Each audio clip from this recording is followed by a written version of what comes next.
How many times do I have to tell you? You do not command me. I wasn't commanding you.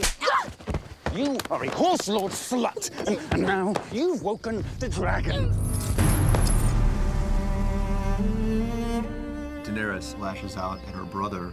It's just something that's been building up inside her probably for years and years, as long as she can remember. The next time you raise a hand to me will be the last time you have hands. She comes to realize that he's a fool. He thinks that he's going to go back and reconquer the Seven Kingdoms. He couldn't conquer anything. He can't even beat her in a fight.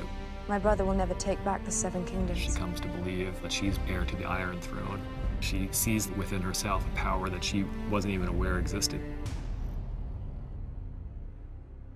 Now pivot as you deliver the stroke, with all your weight behind it.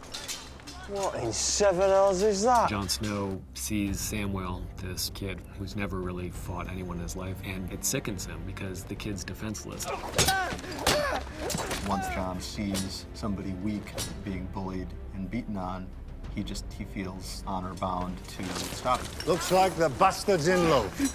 Jon Snow's a natural leader. People want to follow him because they have a sense that he knows what he's doing, and he does. He sees Alliser Thorne, who trains these boys as a cruel officer. You think this is funny to you? He's like that high school teacher who's just been teaching high school for too long. And it's just seeing the high school go down the tubes, and it's just stopped caring. When you're out there, beyond the wall with the sun going down, do you want a man at your back or a sniveling boy? Jon realizes that he can give these other boys better training than they're getting otherwise. He wants to have highly trained soldiers by his side, and now they become his friends, so he wants them to succeed, and Samwell becomes Jon's best friend. For several of the characters, there's a growing disillusionment when they realize that the real world doesn't mesh at all with the stories they've been told from childhood. Sansa Stark comes to learn that princes aren't always so charming, and that knights aren't always pure-hearted and chivalric, and in fact, it's a brutal, bloody business. Start the damn joust before I piss myself. For Sansa, this is the epitome of like what she's dreamed of. Finally, she gets to see the King's Tournament in honor of her father, with the king sitting right behind her. And it's sort of feel bad for Sansa. There's all these situations where she's getting everything she ever hoped for, and it just always ends badly.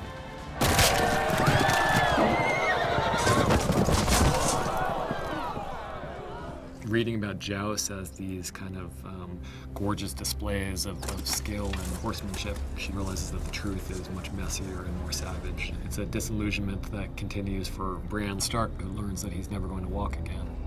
What he doesn't realize is the possibility that his legs were taken away from him, but in exchange he got something else. Certain things have changed within him. There are certain visions where he's starting to see things that he shouldn't be able to see. One of the visions that he has is of this three-eyed raven, which comes to be an incredibly important symbol of who he is and where he's going.